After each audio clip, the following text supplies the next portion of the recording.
The Detroit Tigers and Chicago White Sox had to conclude yet Saturday's suspended game and play Sunday's regularly scheduled matinee all in a day, and each contest featured a wild finish. The Baseball Hall of Fame welcomed two members to its hallowed halls today as part of its 2016 class. You'll hear from both players known for their towering home runs and highlight grabs. The West Michigan community is grieving tonight at the loss of one of its own. Forest Hills Northern and Michigan State alumnus Mike Stadler has passed away at the age of 24. And the Folds of Honor Foundation began 10 years ago at Grand Haven Golf Club. The story of how it got started, truly remarkable. I'll talk with founder Dan Rooney in a one-on-one interview. All that and more coming up on Sports Overtime.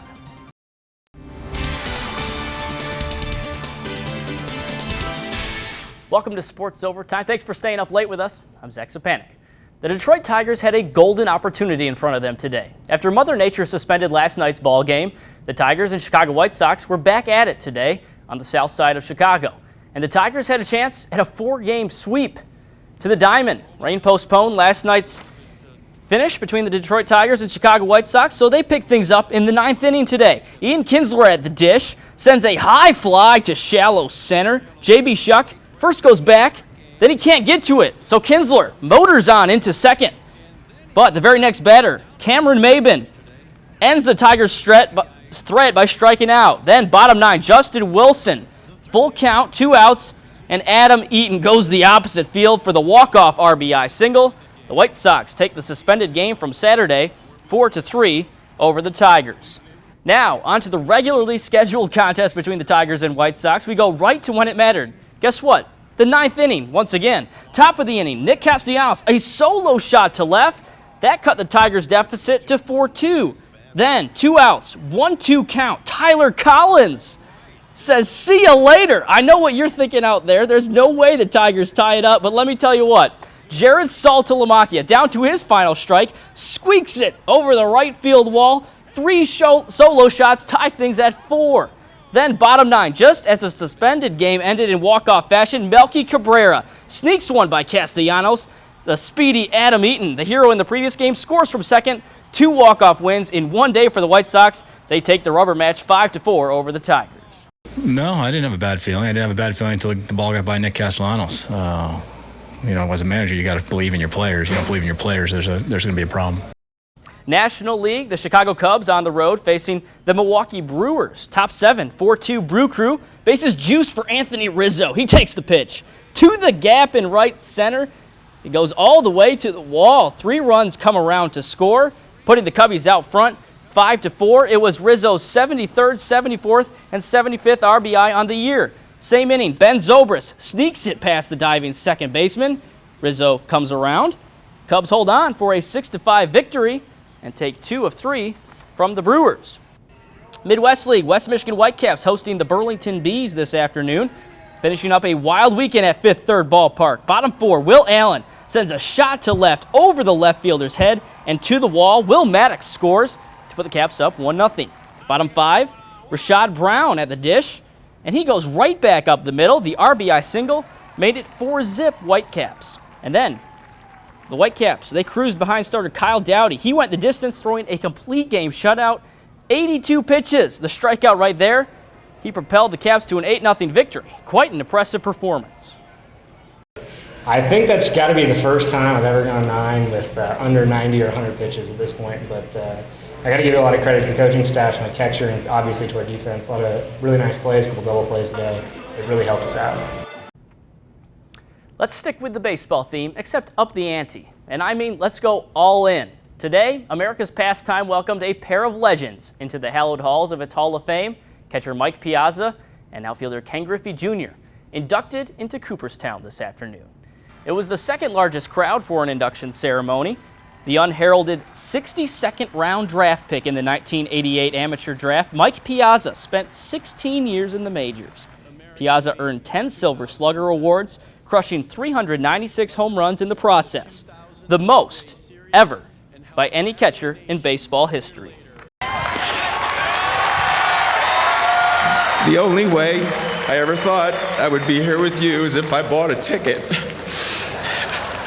It is a testament to our great country and game that dreams can come true.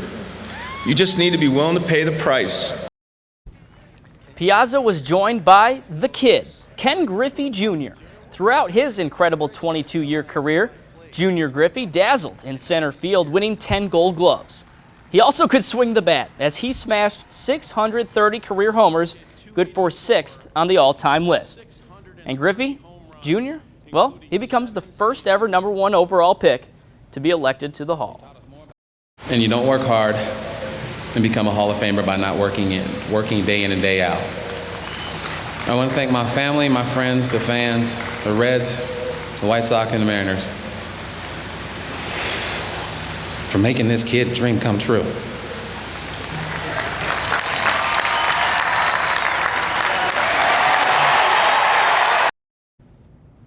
Some sad news from the gridiron today. Michigan State and Forest Hills Northern alumnus Mike Sadler has passed away. The former standout punter was only 24 years old. In Merton, Wisconsin, when he lost control and crashed into a tree. Investigators added that speed was a factor in the accident. Sadler was helping with a football camp, assisting with what he was best known for, punting. He and the passenger in the vehicle, Nebraska Cornhuskers punter Sam Foltz, died at the scene. Sadler is described as a humble young man who was clearly on track to be successful. In fact, he was headed to Stanford Law School in the fall to continue his education. The news has sparked a reaction on social media. Spartans head football coach Mark D'Antonio tweeting, "He gave us all so much in so little time. Our thoughts and prayers are with him and his family." Meanwhile, Kirk Cousins, a Holland native, NFL star, and former Spartan, tweeted, "Saddened by the news of Mike's passing, brilliant, witty, great teammate, but an even better person." Graduated with over a 4.0 at Forest Hills Northern, so put the hard work in, not just on the field, but also in the classroom. Nice, polite, respectful, go out of his way to help somebody out, and obviously athletically gifted as well. Just the kind of person you'd want to be around. To the National Football League, Detroit Lions first-round pick Taylor Decker and fellow rookies reported to training camp today. Can you believe it? Veterans report on Thursday, with the first full day on Friday.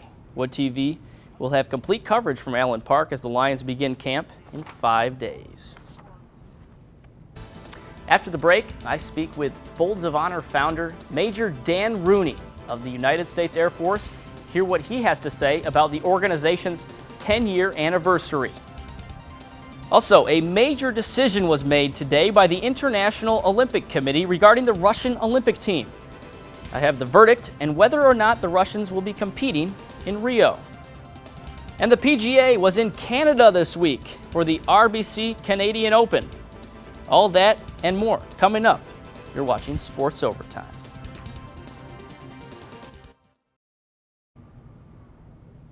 Last Wednesday, the Folds of Honor Foundation celebrated a decade in existence with the 10th annual Folds of Honor Patriot Golf Day. Out on the lake shore, friends, family, and patriots gathered at Grand Haven Golf Club to celebrate at the place where Folds of Honor all began. The foundation provides scholarships for children of families that have been affected by the loss of a loved one in military combat.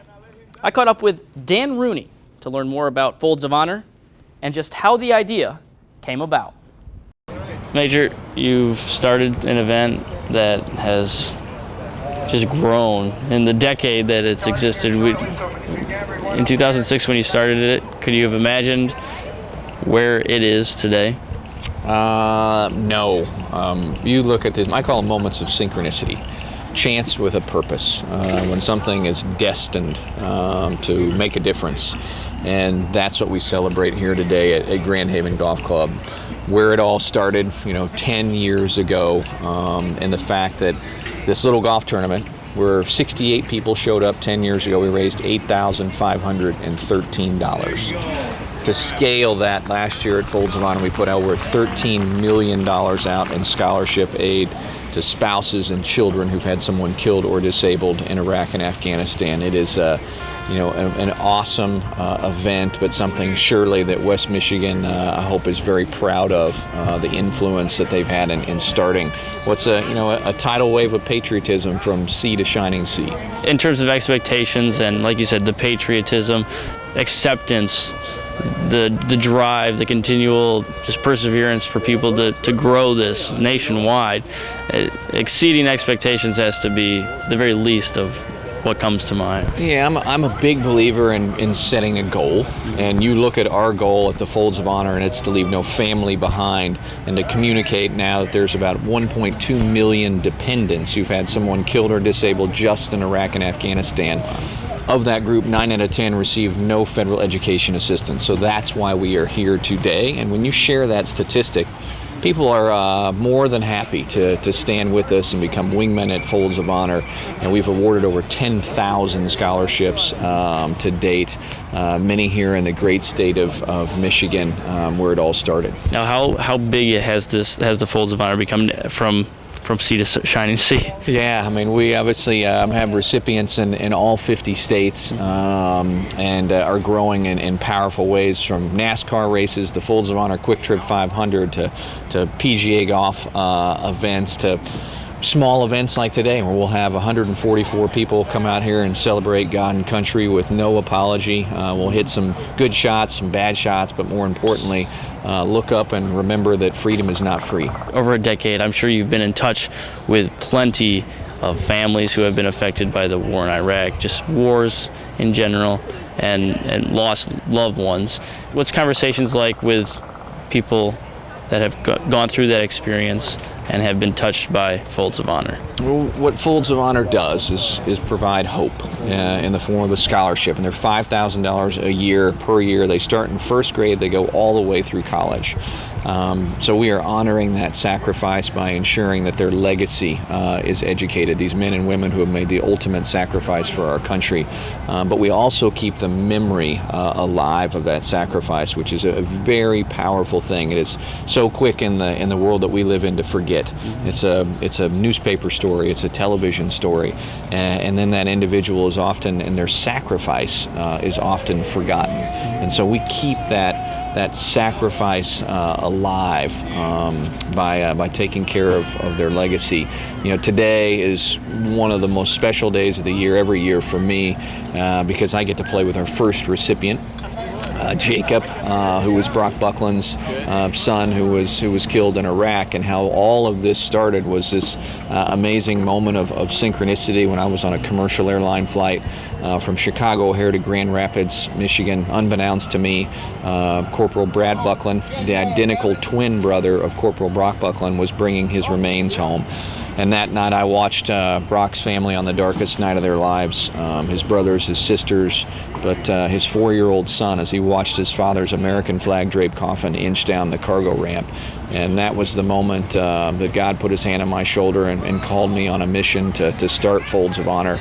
And so to get to spend the day with Jacob in my group is a very special thing for me, and certainly keeps us motivated to push on. Obviously, that story is the story. Yep. When you talk about stories, that's what got everything going. Is there any other maybe stories along this journey that have kind of stood out to you as to, hey, that's what Folds of Honor is about? Yeah, I mean, as I said, we've got over 10,000 recipients now, and I am blessed and privileged to meet literally thousands of these families that we help. All their stories unique and powerful. I wear a KI-8 bracelet on my wrist of a fellow F-16 pilot who was killed and left 5 children behind.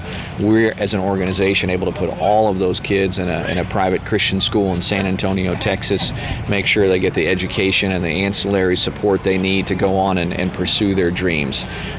We're incredibly blessed to have great patriots support Folds of Honor, and it is on us to pay that forward. Born and raised in Stillwater, but yeah, called Grand Haven home. What's it been like to have this event kind of unfold? What makes this area special for this event to have come to fruition and continue its sustenance? You know, my dad and I put a group together. We purchased the Grand Haven Golf Club in 1998. We didn't know God had a bigger plan. And to get to see the patriotism of the 68 that originally showed up 10 years ago to play this event before Folds of Honor even existed, it just is a reminder of these traditional core values that conspired to found the greatest country in the world are alive and well here in Grand Haven, Michigan. And you will see people flying their American flags, walking into church, all these things that make this country so special. And I think that's one of the things that really makes this day stand out are the patriots that come out and salute this flag without apology.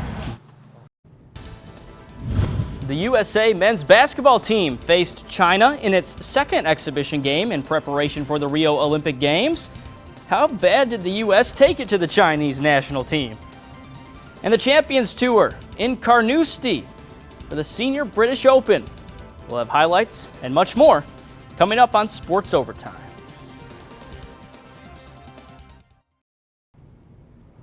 The International Olympic Committee reached its verdict today on the fate of the Russian Olympic team. After a 3-hour meeting, the IOC Executive Board stopped short of imposing a complete ban on Russia from the Rio Summer Games beginning in 12 days.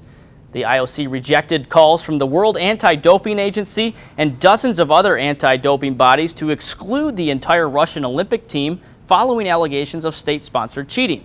Instead, leaders have assigned individual global sports federations the responsibility to decide which athletes should be cleared to participate.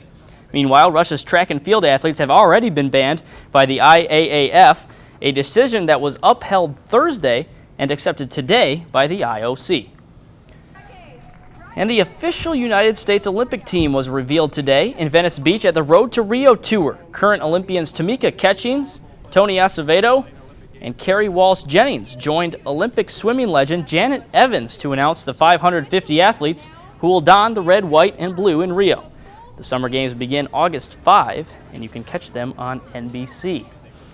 One team gearing up for the Olympics, the USA men's basketball team. In the second of 5 exhibition games leading up to the Rio Olympics, Team USA faced off against China on the hardwood at the Staples Center tonight in Los Angeles. The Stars and Stripes coming off a big win over Argentina on Friday in Vegas. Let's go to La La Land for the highlights. DeAndre Jordan, the LA Clipper, getting the start in his home arena, playing both ends of the floor with the block and bucket on the other end in transition. USA was up 2-0, and they stayed there, never looking back. Second quarter, feeling it from beyond the arc. That was Klay Thompson connecting on his third triple of the game to give his team an 18-point advantage. Thompson had 9 first-half points, and the United States rolled all over China, 106-57, the final score. The PGA was in Canada this week for the RBC Canadian Open. We'll have highlights next on Sports Overtime.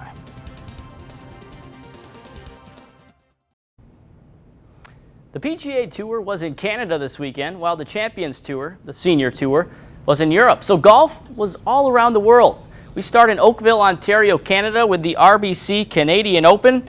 Brandt Snedeker was the 54-hole leader at 10 under par, and he was paired in the final group with Canadian amateur Jared Dutoit, who sat one shot behind at 9 under. This is Steve Weathercroft. His approach shot on the par 4 first hole, 106 yards, leaves it 3 feet 11 inches for his birdie putt. And Weathercroft was on fire throughout the day, but it was Johnny Vegas who took home the crown, 12 under par. Weathercroft finished in a tie for 5th at 10. To the Senior British Open at the legendary Carnoustie Golf Links. The world's most interesting golfer, Miguel Angel Jimenez, sat atop the leaderboard at the beginning of the day. And it was a beautiful sight all afternoon long, looking for the claret jug, all the players were. And it was Paul Broadhurst, 11 under par, who came out the victor. Scott McCarron finished in second at 10 under par. Miguel Angel Jimenez finished at 9 under.